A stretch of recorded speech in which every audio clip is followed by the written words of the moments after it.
Welcome on back to another episode of the Goonery, coming off of Feast Week. It's quite the opposite of Feast Week for the Chicago Bears, losing 31-10 to the New York Jets with Mike White at quarterback. Justin Fields did not play. We saw a busted Trevor Siemian, and Darnell Mooney and Eddie Jackson's seasons are officially over. And it is full-blown tank season, and I'm okay with it. We have no choice. We really have no choice. And if you ask me if the Bears played on Sunday, I'd probably tell you, oh, really? They did? I don't even know. But I'm gonna be honest with you.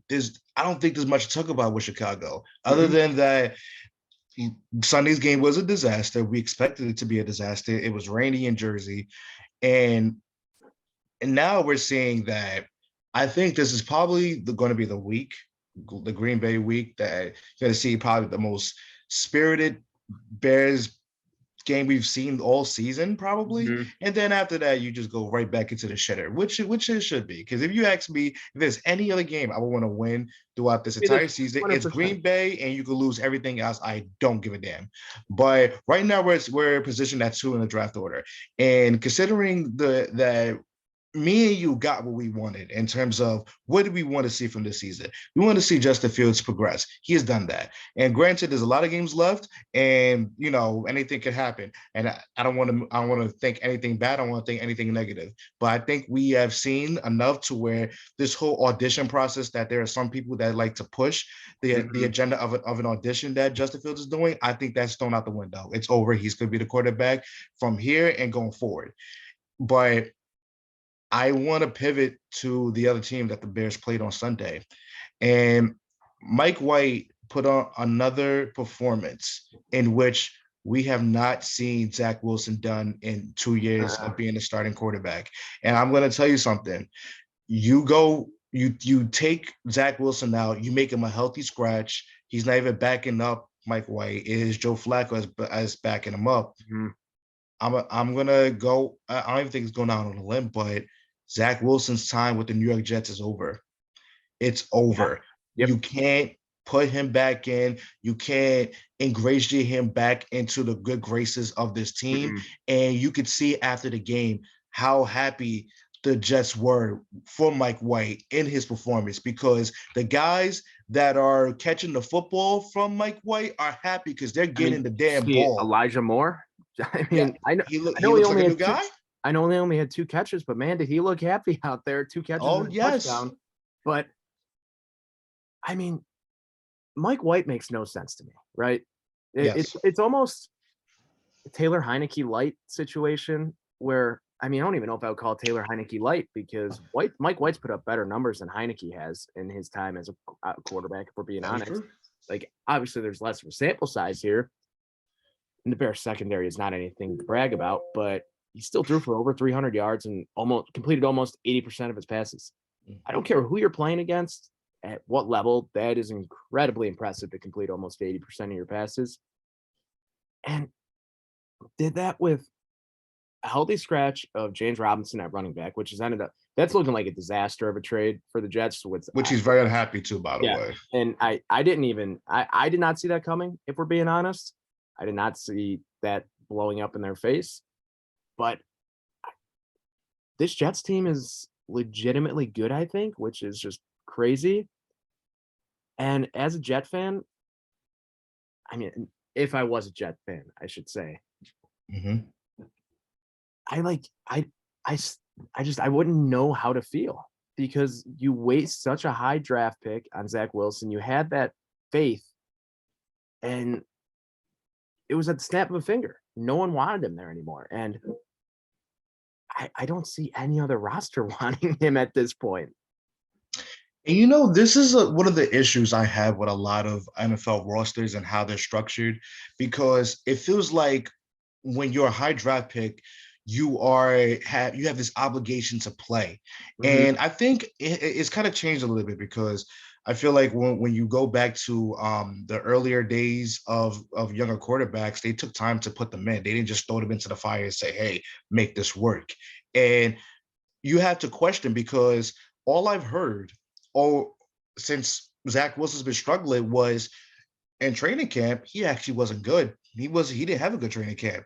But if he didn't have a good training camp and Mike White did, what was the reason for Mike White not getting those starts that Joe Flacco got early in the season? Like, listen, I understand you want to make your draft pick work because at the end of the day, that starting quarterback or your high draft pick quarterback is a reflection of your general manager. And if the general manager has anything to do with it, he's going to tell you, hey man, we gotta kind of make this work because if this doesn't work, my job's going to be on the line. Luckily for Joe Douglas, the Jets are a good football team. So he's safe from this. But let's just say Mike White has this flash in the pan against the Bears, which is very possible, by the way, because anybody could throw in the damn Bears nowadays. So let's just say he has this good game and the next week follows and the next week he's not that good. Yeah, you're going to have to look at Joe Douglas and say, how can I trust you with a third quarterback? You drafted Darnold, he's on the Panthers. You drafted Wilson, he's a healthy scratch. Where do we go from here? Can I trust you to make another draft pick? Should I go through free agency to get our next quarterback? But should it be you making that decision? That's the real thing for the Jets at this moment in time. And it's going to be a tough one because outside of the quarterback position and they are solid everywhere else. Arguably the most important position on the field. He has excelled in every way possible. Free agency, draft-wise, he's done great in every regard. But that quarterback position has been the one thing that has avoided him having just flawless success with this roster. And now just a wait and see game because Mike White, we're always going to get caught up in backup quarterbacks doing great. That's just how we're like. That's the nature of the beast. Exactly. So, what's next for him? How's he going to follow this? Is the real question. That's you have to let him fail at this point too, which is most likely going to blow up in the Jets' face. Who are we kidding here? But I mean, as of right now, the Jets are in the playoffs, correct? Yeah. It sounds crazy to me, but I think I would still rather have Joe Flacco starting a playoff game over Mike White, despite Joe Flacco being decrepit. I don't blame you. Not at all. It's just such an odd team because, as you said, they are rock solid, literally rock solid every single other facet of the game. And I mean, you've seen how that's worked out for other teams in the past. I mean, being completely honest, the Ravens won a Super Bowl like that with Joe Flacco and Trent Dilfer. And I mean, we can talk about the 2018 Bears if we really want to. I mean, Mitch Trubisky a little bit better than Mike White, realistically. Oh, but definitely, yeah. but like in that same regard, no one respected Mitch Trubisky as a quarterback. Absolutely no one respects Mike White. And I think that also might be why he does okay the rest of the year, because he's playing with that chip on his shoulder, and he knows if he plays okay the rest of this year, he will be in the league as a backup for at least 10 more years, making a few $1 million every year to hold a damn clipboard. And it's the same thing as Taylor Heineke, except Mike White just can't go out buying Jordans for every team he beats. Yeah, but also too, it gets really tricky because let's just say Mike White is the guy, leads the Jets to the playoffs, possibly wins a playoff game. Yeah. What do you do? Because you are going to be put in a position where you have to put Mike White as your guy going into the season as your starting quarterback. And this is a small sample size, but yet while small in terms of the weeks, it is some big games he got to play. He got to go to Buffalo. New England is now not in the equation. You still got to play the Dolphins. Yeah. It's going to be tough to make that decision if Mike White actually ends up taking the Jets to the playoffs or making a run. Because here's the thing. I think Jet fans will remember something. Mark Sanchez wasn't the best quarterback, but he was known as the guy that was one of the pillars of the success of those Jet teams that went to back-to-back AFC Championship games. And I think for the Jet fans, and I want to be very careful with this because this is the tri-state area we're talking about. There is no fan with any logical takes about any sport in the tri-state area. But if you told Jet fans that Mike White is going to have a Mark Sanchez type of run in the playoffs, I think they will be very, very okay with that. I mean, you think? What was it? Back-to-back AFC Championship game losses? Mark Sanchez is not good in the NFL. Let's not get it twisted. But I mean, neither is Mike White. I'm looking at Sanchez's career numbers right now. They're honestly better than I would have expected. They're not. I mean, they're still not good. Right. But 56% completion percentage, which is not good. Little over 15,000 career yards, and this is where it's really bad, the 73% passer rating. But with as good as that defense was, and as good as this Jets defense is, and there's more offensive talent on this Jets team than there was on those early 2010s Jets team. I can agree with that. And who's to say they can't make a run? I mean, and the AFC, as it stands right now, I still think it's pretty wide open outside of the Chiefs. And you know what last year taught me? Defense traveling really does make a difference. Mm-hmm. Cincinnati was the very big example of that. And Cincinnati was never known as a defense that was going to shut you down for 4 quarters. But when it came time for the defense to really show up, they showed up against the top seeded Titans and showed up against the boogeyman known as Patrick Mahomes. So if they could just get the same type of production out of their defense that they're getting at this moment in time, at this rate, who's to say the Jets can't make a run? Who's to say? Who's to say that Mike White does not need to be great in order for the Jets to make a run? And it's crazy because both New York teams, New Jersey, but both New York teams are in the same positions at this moment in time. It's just the one is on the uptick, one is on the downswing. But, you know, it's just how it happens sometimes. Yeah, gonna be interesting seeing how it kind of shapes up here going into week 13 for the Jets. I mean, on the road at Minnesota, I think the Vikings are the most fraudulent 9-2 team of all time. I think we probably both agree. But then again, that's an early game. That is an early afternoon game. So Kirk Cousins will probably look like an MVP, and that's all there is to it. But yeah, so staying on the tune of just a little bit of a league wrap up here. Sorry, I don't know why I can't speak today. It happens. Jacoby Brissett. We've been talking about him a lot this year. He is the new Ryan Fitzpatrick, where the fans are going to love him wherever he's at. They're going to be clamoring for him. Browns beat the Tampa Bay Buccaneers at home in overtime, and Jacoby Brissett's last hurrah as a Browns starter, which how long do you give it until Browns fans are chanting for Brissett? I mean, I know the Browns are not good this year. But I don't think there's really that many Browns fans excited for Deshaun Watson to make his season debut this week. Well, considering what I saw in the preseason and how like scummy fans can be for a quarterback to become a horse for them, and I honestly think that the moment Deshaun Watson throws his first touchdown, everybody's gonna be like, "Oh, well, who was the guy who started 12 weeks for us? I don't remember that guy." And considering I know how NFL fans operate, I mean, you could beat women, you can sexually assault a woman, you could do whatever. And guess what? If you could contribute to that team, they're not going to remember or care about what you did off the field. So I feel like that's going to be the sentiment when it comes to Deshaun Watson, especially if we got 5 more weeks left in the season. And if he takes the Cleveland Browns on a run to the playoffs, all is going to be forgotten, and everybody's going to forget how nasty of a man Deshaun Watson actually is. So I don't feel bad for Brissett because he did make the most out of his 12 starts, and I think next year he's earned a spot to where he could possibly compete to be a starter. And good for him because he's been a pro through all of this. He knew his time was going to be up eventually, and he made the most of it. So good for him. I mean, hey, we touched on it. Who knows? Jacoby Brissett, New York Jet next year, maybe. Who knows? But or Giant, yeah. But so my thing here with Watson is he has not played a live snap in over 700 days in a regular season game.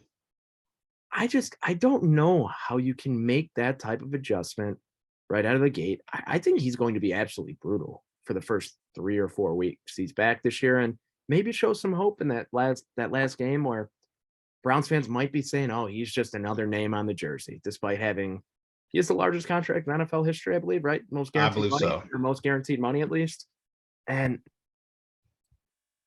I don't understand. I just think, I mean, a wrestling term, ring rust. I think the ring rust for Deshaun Watson's going to be incredibly real. And I will not be surprised if they run the ball 30, 35 times these next couple of weeks behind Nick Chubb and Kareem Hunt. Like, honestly, they probably always should.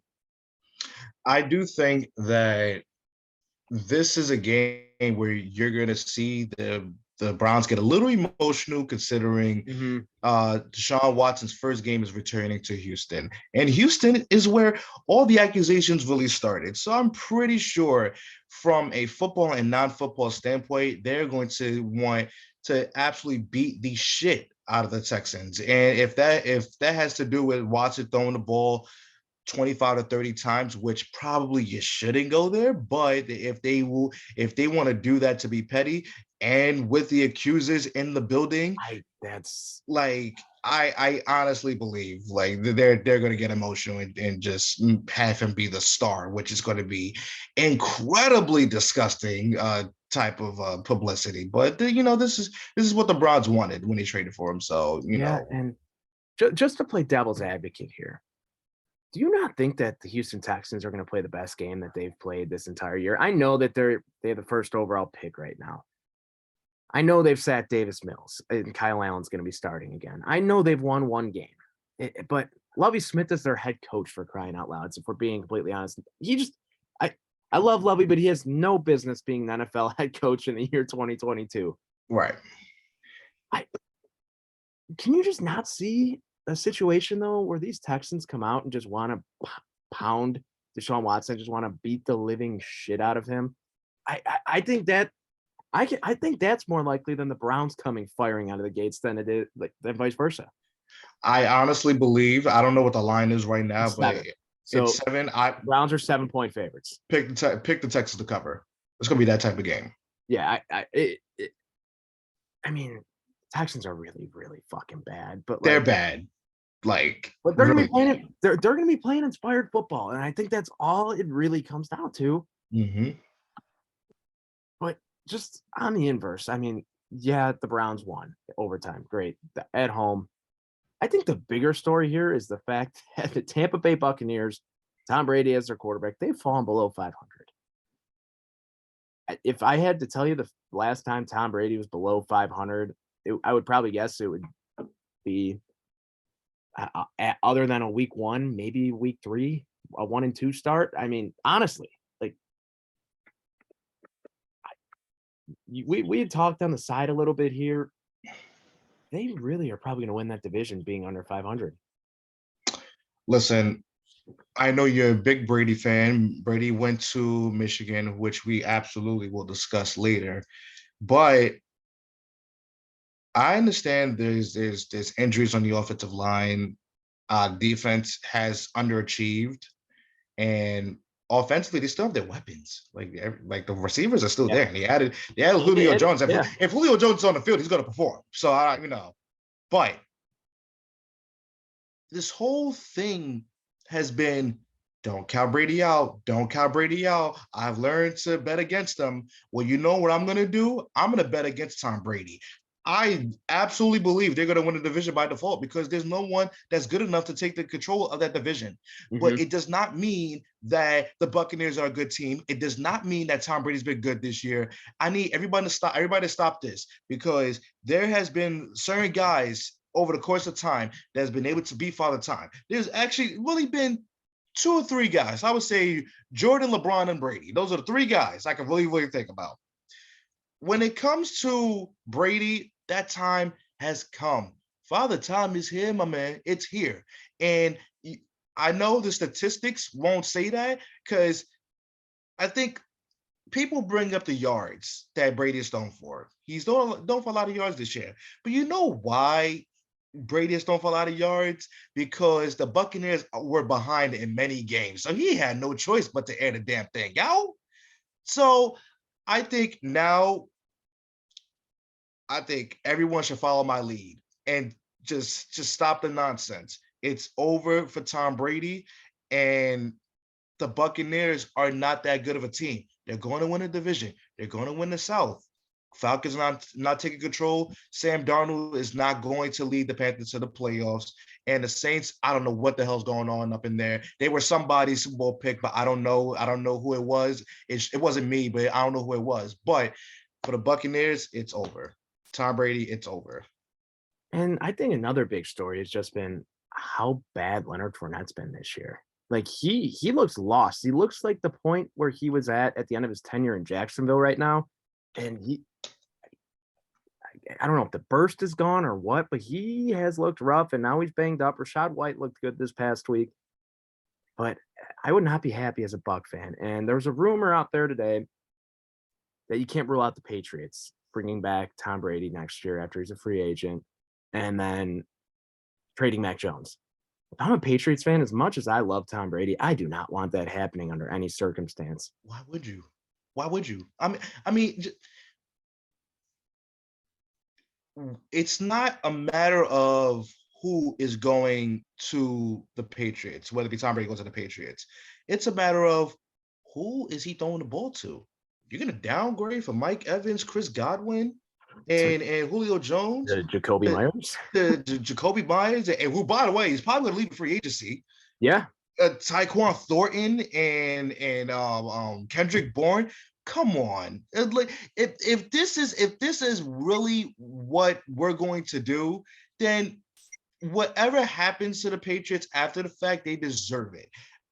Tom Brady is not at a point where he should be a highly coveted free agent to the point where you trade maybe your future guy. I mean, the numbers say otherwise. Yeah. But you're still going to set your franchise backwards if you are not trying to go full balls to the wall and get all types of guys to come to New England to play with Brady, because that's the only way. But even then, I still don't think it'll make that much of a difference. No, not at all. And I really thought this was going to be it for Brady this year. Just, especially with the divorce now, I think he's going to keep playing until he's 50. I know that's what he said the goal was, but who right now, me saying this as a massive Tom Brady fan, if anyone wants to pay Tom Brady to play football until they're 50, I guess you want to just sell tickets. You don't want to win football games at this point. Yeah. I mean, it's just crazy we all knew the fall off the cliff for him was going to be very drastic and very quick. Has not been as bad as Peyton Manning's drop off. Yeah. But it's been pretty damn bad. And if Russell Wilson wasn't playing as bad as he is this year, I think a lot more people would be talking about how poorly Brady's been playing. Side note also on Russell Wilson, I refuse to believe he is as bad as we think. I truly believe that Nathaniel Hackett is going to be the reason why that this is going to just fail for the Broncos. He's going to be fired. They're going to move on. I don't know who they're going to fire. I don't know who they're going to hire to be coach, but Russell Wilson, I refuse to believe he's this bad. There's no way. I mean, I as much as you want to put into QBR, Russell Wilson was the 33rd ranked quarterback in terms of QBR in the NFL this past week. I mean, like, and constantly I think, what if the Bears made that trade? What if? I think that every Sunday. And just think about it too. Sunday. He could have been paired with Matt Nagy. Yeah. Like, would have me thinking about that, it makes my chest hurt. His contract is going to go down at this rate as the worst contract in professional sports history. I'm glad you didn't just say the NFL. No, it's professional sports like history. There have been is that bad. There have been some atrocious contracts across the NFL and across all sports. I mean, everyone always points to the Albert Hainsworth contract as being atrocious. Yeah. You didn't play quarterback. You didn't mortgage your franchise's entire future under a new ownership group for that. Yeah. Because what does he have left on the table? It's like $250 $50 million or something like that. Yeah. And he's 35, 34. Around that. I mean, Broncos country, it's going to be a rough ride. It's going to be a rocky road. Oh boy, I tell you, you want to talk about. I don't think anyone was calling Denver with a Super Bowl contender under Russell Wilson. No, I don't think so either. But there's just no way you can't say this was one of the most disappointing seasons in NFL history. I mean, it has been a disaster, an absolute unmitigated disaster. Yeah, no, it has. Kind of pivoting now. Speaking of a disaster for some, joyous occasion for you on this show, Michigan Wolverines walked into Columbus last weekend and just they bitch slapped Ohio State in the face, and they had no answer. Brandon, Michigan's headed to the college football playoff, right? I mean, they're Big Ten championship. They will be in the college football playoff. And for my money right now, getting Blake Corum healthy, I'm not going to say it. The floor is yours.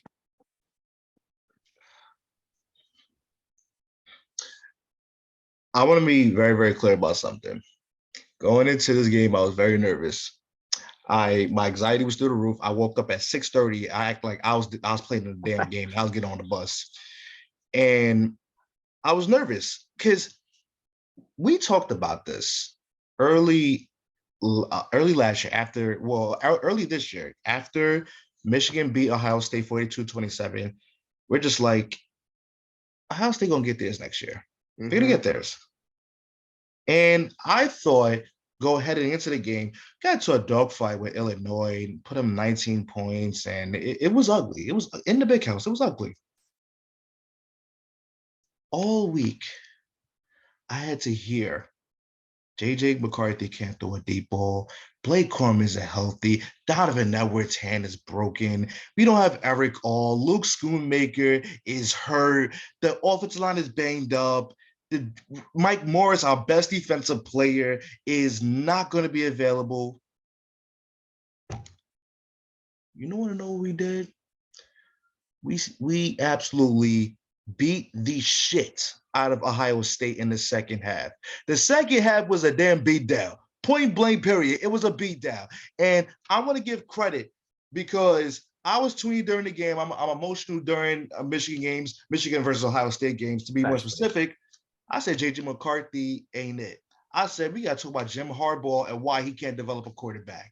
And then he probably went on the sideline, read my tweets, and said, "Bang, watch this." And he delivered a performance for a lifetime. Running the football, throwing the football, it was amazing. It was amazing. Donovan Edwards, I can't say more about him. He filled in so great on a broken hand. He had a broken hand. Blake Corum had 2 carries. That was it. He stepped in and did his job. The defense, Jesse Minter has been a godsend for this team. Mike McDonald went to the NFL, went back to the other Harbaugh brother, and we said we're going to miss him. Jesse Minter ain't never coached a defense that was in the top 15, 20, 30, 40, you name it. He's never done it. But with these guys in the second half, he had them playing excellent football, great football, didn't allow a touchdown to the top-ranked offense in the nation. And all of this was at the Horseshoe. And you would think for a team that has such turnover, some of the leadership is not there from last year's team. They went in there and smacked them. And this is exactly why I said that non-conference nonsense was all exactly that. Nonsense. That's all I had to hear. All I had to hear was if Michigan loses against Ohio State, they have no chance to get in there because you played Colorado State, you played Hawaii, you played Connecticut, but you still took down Penn State, you still took down Michigan State, you still took down Illinois, but that wasn't enough for people. But do you understand now or why Michigan is as good as they are, and the reason why we're so upset at everybody saying this, do people understand now? Because listen, I may have not been always a believer, but to think that we were not among one of the best teams in the nation was foolish, and we proved everybody wrong last Saturday. And are we in the college football playoff yet? No. Do we still got to take care of business against Purdue? Absolutely. But if you told me that we're going to be in the college football playoff, presumably playing TCU, USC, maybe Ohio State again, who's to say that Jim Harbaugh doesn't get his revenge on Georgia if that being the case, and becoming a national champion, which he was brought to Michigan to do. Yeah. Which, by the way, he was going to leave. He was going to leave last season. And now he has a real legitimate shot to be national champions. This is a dream season, and still, I'm not satisfied because I want more. And I think you saying you want more is just an indication of how far the program's come in just 2 years, right? I mean, last year, the game, it was like, wow, okay, is this a fluke? They beat Ohio State. Is this like, I mean, the last decade or so, 20 years or so, for being completely honest, it's just been a one-sided ass kicking on Ohio State's part. Michigan goes out there. They beat them last year. And then they go into the horseshoe this year, and they just beat the ever-living shit out of them. And it was the same formula as last year. Ohio State got smacked in the mouth last year, and they curled over into a ball. Ryan Day made no adjustments. And that's exactly what happened again this year. They're just simply tougher, and it just feels like a changing of the guard and the rivalry at this point. I mean, how could it not seem that way? If it was last year, I would say absolutely not. We got to prove more. But to win at home and to win at the horseshoe, we have not won in the horseshoe since I was 3 years old. I'm 25 years old at this moment in time. They have not won this since 2000. But to pivot from Michigan real quick, how crazy are college football fans that all I saw on my timeline after that game was Ryan Day needs to be looked at. Fired. He needs to be fired. It's hot. And I was hearing that from Ohio State fans. I know. The whole narrative is that he was born on third base. He inherited this job on third base, and the last 2 years he's back on first. That just could not be further from the truth. I don't care. Yeah, they might have gotten their ass kicked against Michigan, and that really is the one game that matters every year for these schools. They're still bringing in top 5 recruiting classes every year. They're still a perennial top 10 program, and in Ryan Day's tenure, how many have they made the playoffs every year since he's been the head coach? Only last year, I believe. Okay, yeah, but regardless, he's not going anywhere. He is not going anywhere, and not going anywhere anytime soon. And if I was an Ohio State fan, I wouldn't want him going anywhere. And I'm sure you don't want him going anywhere as a Michigan fan. But here's the thing, too, because I think it was funny to me that after the game, Urban Meyer on the Fox said he was hearing the chants. We want Urban, we want Urban, we want Urban. But let's think about it, like very, very, like, you know, very, very deeply. Since 2010, Ohio State has been one of the perennial powerhouses in college football. Mm-hmm. They won one national championship. Urban Meyer won that national championship. Mm-hmm. And the way Urban Meyer gets treated, you would think he won at least 3. Yep. The way Ohio State gets presented to us, you would think they won 5. So is it really a Ryan Day issue? Or are there just Ohio State teams that get slipped up every year by a specific team? Yeah. Like it's crazy to me, because this is not coming from a place of hate. This is genuinely my analysis of the situation. Ohio State as much as I hate them with every fiber of my being, there is no reason why they have only one national championship in the past 10, 12 years. That doesn't make any sense. It makes none. And with all the recruits, everybody goes to Ohio State. If they're not going to Alabama, they're not going to Georgia, or they're not going to Texas A&M and wasting away, they're going to Ohio State. So why is it that they've only got one championship since 2010? They're perennial powerhouses. But we're chanting, we want Urban. For what? He's got you one championship. For what? And it's fucking people are insane, and I get it. Listen, I was the same guy that wanted Jim Harbaugh fired a couple of years ago. I wanted him going because I feel like he was an underachiever. And he was underachieving at that point. That was valid. That was valid. He was. And I do have this opinion though. I don't think they would have been chanting "We want Urban" if he was not there with Fox Sports. I do think that had something to. I think that did play a factor because we can rag on Ohio State fans as much as we want. They're not as dumb as a lot of big college fan bases. They're just arrogant. Exactly. Yes, arrogant is a great way to describe them, but they're not dumb. They know that they don't want Urban back, and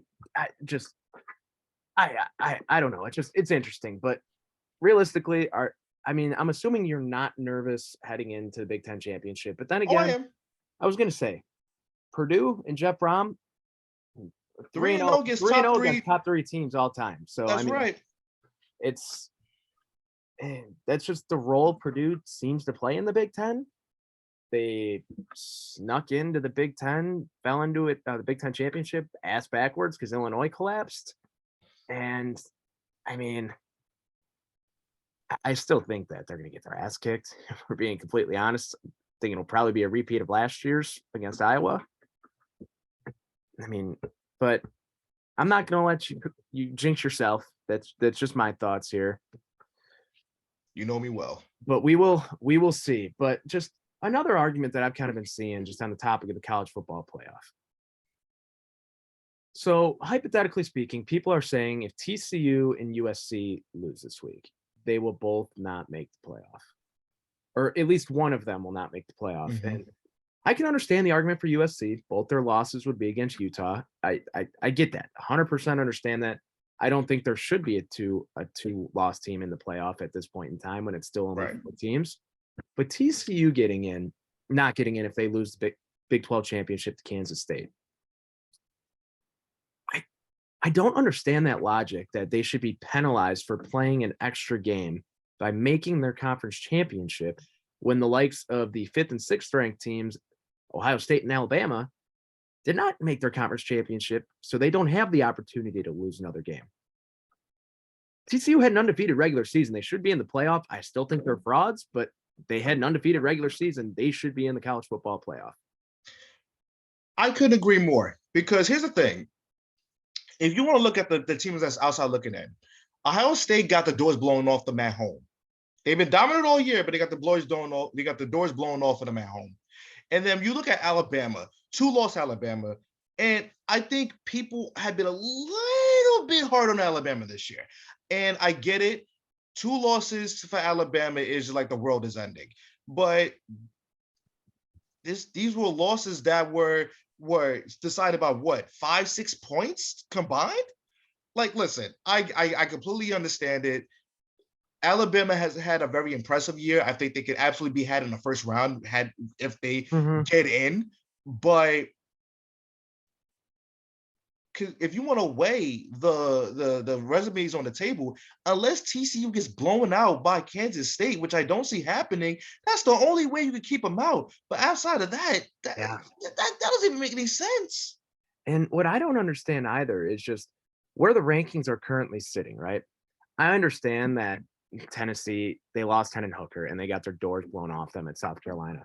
Right. They still beat Alabama head to head. I don't understand how they are behind Alabama in the rankings, because that just shows me they really don't look at head to heads and they don't really look at the resumes. It just all comes down to preseason rankings at the end of the day. And they look for a reason for the preseason rankings to be what the final rankings are going to look like at the end of the year. And you know what? I feel like what you just said is why things are going to get very screwy when it comes to these conference championship games. Yeah. Kansas State and Utah, if they both win, I won't be surprised. I honestly would not be surprised. And that would be very disappointing, because I think one of the good things about this playoffs and why the playoff structure should remain the way it is because you should be penalized for losing certain games. And if you lose certain games and then the other team wins those particular games, you're supposed to miss it. And the teams that have come from out of nowhere, no one was talking about in the preseason, if they just happen to win their games to get them into the dance, then yes, it should be exactly that. But I just think this championship weekends will get very, very screwy, and I'm not gonna like what's gonna happen. You see, I genuinely do believe that if there's any team who loses this weekend, it's going to be TCU. USC. Okay, so that's where we disagree. I just think that Caleb Williams has turned it up to such a higher degree, and in my opinion, for any position in the country, Caleb Williams is the best player in the nation. The way he plays quarterback, I know Burrow, like I know Burrow had the more special numbers, but Caleb Williams is as pure of a talent that I think I've seen play quarterback in college since Andrew Luck. Let me ask you a question. Mm-hmm. Can Caleb Williams win the Heisman this weekend? No, he can lose it. He can lose it. Oh, okay. He already has it locked up. Okay. He already has the Heisman locked up, but he sure as hell can lose it this weekend. But then again, it's at the point, if he doesn't win it at this point, it's not going to be CJ Stroud because of them shitting the bed last week. It's not going to be Bryce Young. Hendon Hooker is dead. He tore his ACL. Not Blake Corum either. And not Blake Corum. I mean, who else would it be? Drake May potentially? Just out of numbers alone, I don't know. I mean, I don't see a situation where it's not Caleb Williams. If we're being completely honest, I think right now he's like minus 2,000 to win the Heisman. So he is like the last 2 weeks, he's become the odds-on favorite. And as someone who at the beginning of the year was debating using my $25 free bet on the Heisman between Caleb Williams and Hendon Hooker, I very much so regret not placing that on Caleb Williams, but it is what it is. So the current favorites right now are Caleb Williams at minus 3,000 and then Max Duggan at plus 2,000. Oh, wow. Okay, so I didn't even realize he was that high. So I guess if USC loses, Williams plays like shit, and TCU wins, I guess Max Duggan might win the Heisman? That would be insane, but I just think about it like really quickly. USC and Utah is going to take place in Vegas, correct? I believe so. Yes. I'm going to be honest. I think I'm changing where I'm heading with this, because I think on a neutral field, I think USC can have them. And if this was in Utah, I would undoubtedly pick Utah. Undoubtedly. I 100% agree. No one goes into Utah and wins. And I mean, I don't know what I know Utah's 9-3. I'm sure they may have lost at home this year. I don't know that off the top of my head. But this does oddly feel like how those Oregon teams, when they were nearing the playoffs on the fringe, and then they would play at Utah in the Pac-12 championship and get the doors blown off. And it's like, oh, they can't lose to Utah twice. But I genuinely do think it is different with this USC team. I don't think they're the best team in the country, but I do think that they have the best player in the country. And I think end of the day, that's going to win you a big game when you need it. In all honesty, because they have the best player in the country, their ceiling is higher than most teams. Exactly. If they make the college football playoff, they could win it. They could win it. Can. But that's only if they get past Georgia. If they get past Georgia, they could win it, because Georgia is going to be every team's most physical team they're going to play this year. So I would like to see that game. I'm praying to the heaven above that USC gets the job done this weekend, because I want to see Georgia versus USC. I do not want to see Georgia versus Ohio State. I don't want to see it. Or worst comes to worst, we might get Georgia versus Alabama. I'm good. I don't want to see it. But you know what? You know what make the most money? Georgia versus Alabama and Michigan versus Ohio State, right? That's what's going to make the money. I'm good. I'm good. No thanks. So right now, as we head into conference championship weekend, what's your Final Four prediction?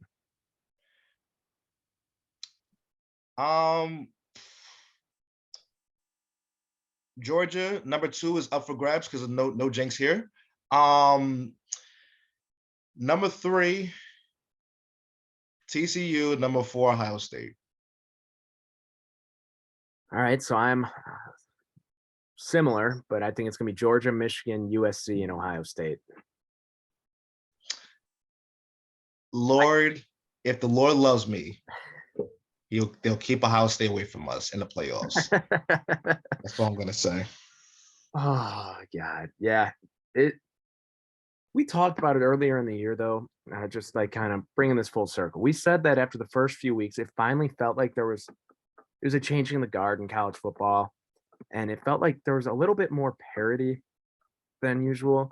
Right. Honestly, when was the last time you could think of, with the playoff at least, when there was still this much left up in the air heading into conference championship weekend? Because I genuinely think there's absolutely zero shot Alabama gets in. I don't. I think there are zero situations where they sneak in with 2 wins, because I think that just ends up setting such a bad precedent for the I agree. And I think that's why they won't get in, because the only reason they'll get in if they're a two-loss team is because they're Alabama. I mean, yeah. Let's be real here. If it was any other 2-loss team, this would not be a debate. It's not a debate for Clemson anymore, who has been a perennial playoff team, but it's not a debate for them anymore. It's not a debate for Tennessee, who beat Alabama. Yep. I mean, it's because it's that one team. It's Nick Saban, and that is the only reason. And guess what? If they got in with 2 losses, I think they win the national championship, which is good. Oh, heaven above. And would they be the second 2-loss national champion ever, only behind LSU, I believe? LSU. I think. Are you talking about BCS or college football? No, BCS. I believe. Yeah, I think LSU. Yeah, I think it was less won the title with 2 right there. Yeah. Right? Yeah. Okay. Yeah. But yeah, it's been a great year of college football. I mean, a lot of new faces have rose to prominence. I mean, it's been a great year. It's been a great year, and I'm excited for how this season's going to wrap, because I think this is going to be as good of a playoff as we've had in a few years. And you know what? Maybe I could have the happiest ending of all happiest endings. Michigan winning the national championship after I saw them get the doors blown off them last year, and I got drunk into oblivion and forgot the game even existed. And I'm just hoping. But it starts in Indianapolis this weekend. Mm-hmm. Mm-hmm. And before we kind of wrap up the show here, I have something I want to address here. So as this show has tended to come to be for our sports teams, it's more of a therapy session at this point. Mm-hmm. You're a longtime listener, first-time listener, whatever. I'm a Chicago White Sox fan. To a fault. I hate it. I hate the organization more than I love it. And it's like a drug I can't quit. It really feels like, if you're on Twitter, I'm sure people saw the thread of the guy trying to convince people that crack is not that bad this week. That's how I describe being a White Sox fan. Oh, it's not that bad, but you're just always a fucking pain and you hate it. Jose Abreu, 2020 COVID MVP, call it Mickey Mouse. I don't care. It's as good of a stretch I've ever seen anyone play. Face of the franchise since he's been here, unanimous rookie of the year. Man got 2 playoff appearances, 1 or 2 home playoff games. He's been the one consistent thing about this organization. And the White Sox, who claim they are still in a contention window after missing the playoffs, being the 3rd highest odds to win the World Series last year, let their franchise player walk. And I'm not saying they should have paid him $60 million over 3 years, right? You shouldn't. He's 36 years old. And as bad as it sounds, He's rumored to be a little bit older, coming from Cuba, and that's just it. I heard that through my buddy who works at a radio station, that he's heard that from people. So I'm not going to doubt it. He works for a Chicago sports radio station. I'm not giving out names here, but they realistically think he's 38 years old. But for the sake of the argument, a 36-year-old first baseman whose power numbers are down, you're not going to pay him $20 million over 3 years. You're not going to give him $60 million. I get that. But it's the fact that he signed with the defending World Series champions, the Houston Astros, who just show a loser-ass franchise like the White Sox that what it actually looks like to act like you're in a contention window.